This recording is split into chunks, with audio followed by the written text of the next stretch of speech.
Everyone, welcome to week 7. We're getting started now with our modules about lab screening in pregnancy.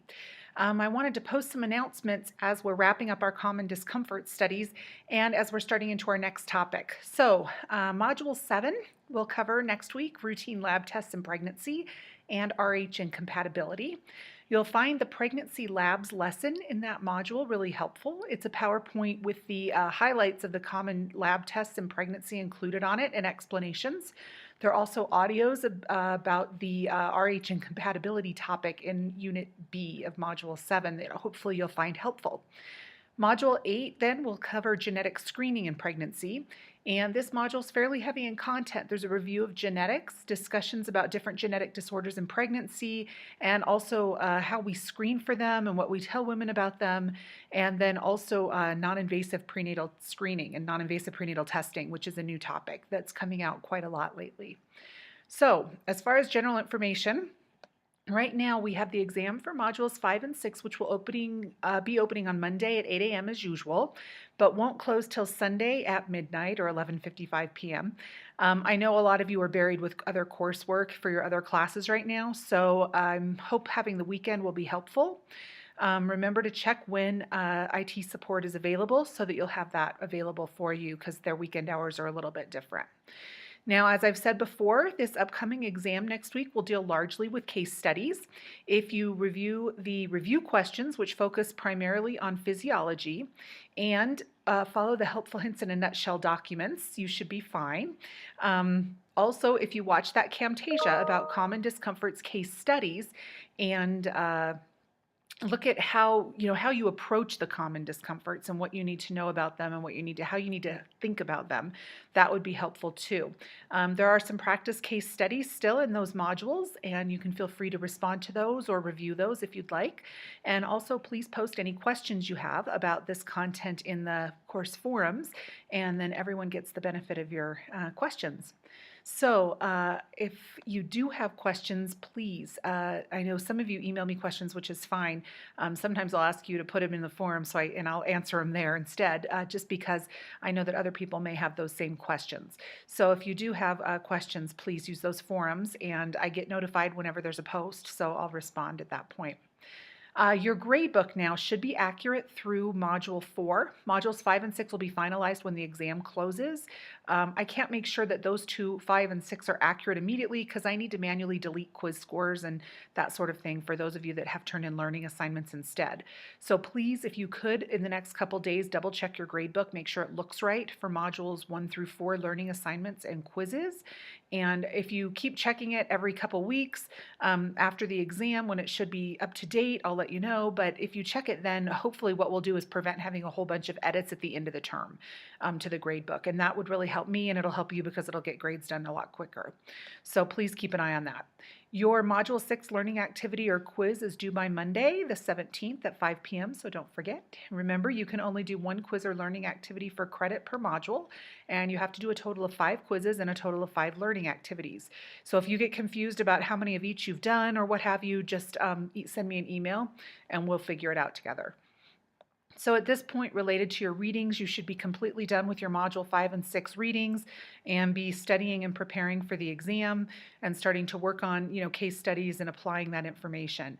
I know that you are going to have, obviously, study time for your exam, but please remember that Module 7 is getting started on Monday, so it would be good if you kind of can start that reading as well and doing those activities. You may notice that Module 7 has only 2 units for the common lab tests and the RH incompatibility, but if you look at Module 8, you'll notice it has 5 units. So if you want to budget your time over the next couple weeks so you can get through all 7 of those units over the next couple weeks. So I suggest you begin your work for the Module 7 and 8 by reading the lectures and listening to all the content there, and then going and doing your readings to cement that and to complete that, because there's information in the readings, obviously, that supplements the lecture material and the audios in the modules. So, exam. Next week, Monday, 8 a.m. till the following Sunday at 11:55. Please be sure to double check the rules and follow them all so we don't have to send out a million exam problems. Please do all you can to avoid those exam violations. Remember to check the IT support hours. Like I said, weekends are a little bit different, so you want to be sure you take the exam during support hours when they're there to help you. I think they close earlier in the evening on Sunday, so you'll want to be sure to budget your time so that you'll be taking the exam when they're there in case there's a problem and they need to reset the exam for you.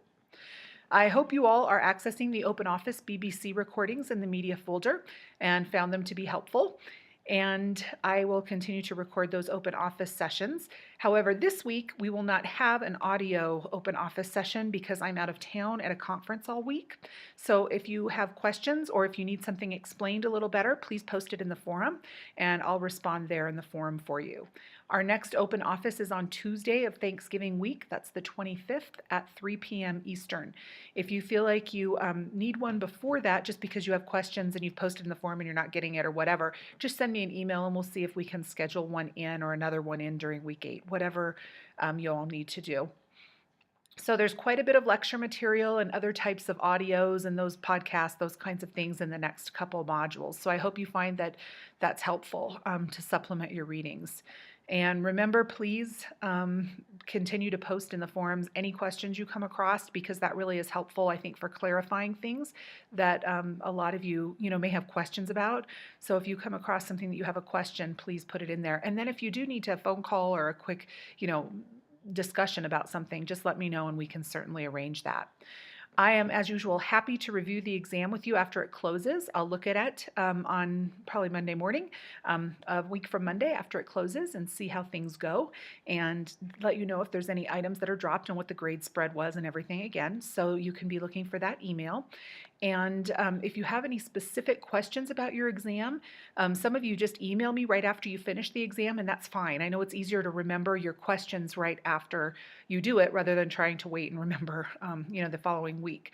So if you do have questions about your exam, feel free to send me an email. Remember, don't include exact question wording in your email, but you can say, that question about this topic, I'm wondering, what is it about this topic that makes it whatever the content is. So I won't discuss specific exam questions until the exam closes, but if you know that there's a content question, you can write your question in such a way that it deals with content instead of that exam question, then we can certainly discuss that at any time.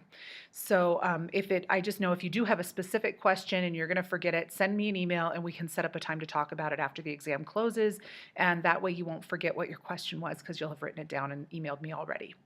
So term assignments. This is a great time to access that term assignments folder if you haven't already done so and decide which assignment you'd like to do. If you find that you're going to be really busy at the end of the term, I've heard from a couple of you that you think you're going to be crazy busy at the end, I suggest you might want to look at the office visit assignment because it can be done question by question as we progress through the course. So it's not something that needs to be done all at once at the end, and so you could work on it as we go, and that might help you with your time crunch at the end of the term.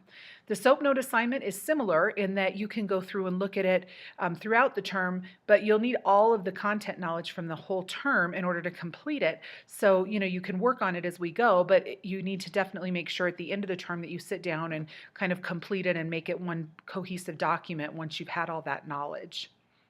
I also want to review some important dates with you. Withdrawal dates and incomplete request dates are coming up in the next little bit here, not too soon, but I want to talk about what they mean. So the final day to withdraw from the course is November 30th. You'll have grades from your first 3 exams by then and 6 or 7 of your learning assignments or quizzes by then. So that should give you a pretty good idea of how you're doing in the course. Now, if you're concerned about how you're doing and you feel like you might need to withdraw, this is what I recommend you do. Okay? First, add up all the points you earned on the first 3 exams and subtract them from the number 400. 400 is the number of points that you need to earn on the exams in order to meet the 80% exam average.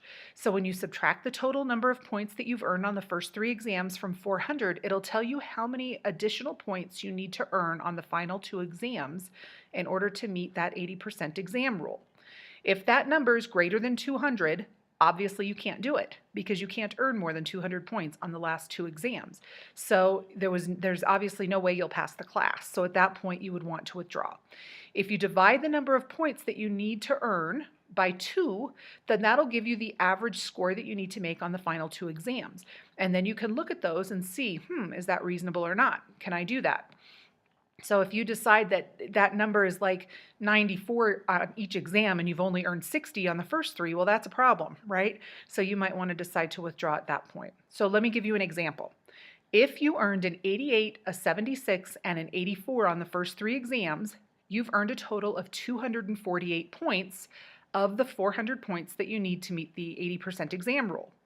That means you need to earn an additional 152 points on the last two exams. If you divide that by 2, that's an average of 76 points per exam. Well, you can do that, right? Because you've earned at least 76 points on the first three exams. So you know that that's realistic. So there'd be no reason to withdraw from the class because of the 80% exam rule at that point. So if you have questions, you can always email me and I can kind of go through it with you. The other thing is that I don't think anybody should have to withdraw from the course because of learning assignment or quiz scores. I think everybody has above an 80% average on those at this point, so it's only going to help you. It probably won't hurt you at all, those scores. So you can pass the class with an 80% total score. So as long as you meet the 80% exam rule, you can have an 80% average on your final term assignment and your quizzes and learning assignments and still pass the class. And I think at this point everybody does have an 80% average on those quizzes and learning assignments. So the final date to request an incomplete for the course is December 19th. Now that seems like a long way away, but as you know, it will be here in no time. So to request an incomplete, what you need to have done is you need to have completed 9 of the 10 module learning assignments or quizzes, 4 of the 5 exams, and the final course reflection. So essentially, if you have completed if you have one learning assignment left and you just need time for the extra exam, that's fine. You do need to complete the term paper as well in order to request an incomplete. So really, it's basically if you just need time for that extra last exam. Now that said, if you need an incomplete, it's fine, but I suggest that if you take it, you plan to complete the course within the 2-week break. Don't let it bleed into next term because that can really affect next term's performance because you'll start out already behind. Also, if you just need a couple extra days or a few extra days for the exam for some reason, please let me know.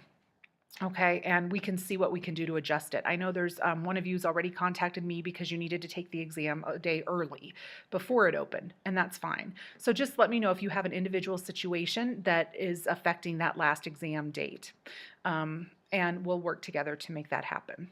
All right. So thank you for all of your questions and comments this week. I really appreciate it, and I hope that we can discuss more in the forums as you come up with more and more questions, and I look forward to talking to you there this week. Have a great week.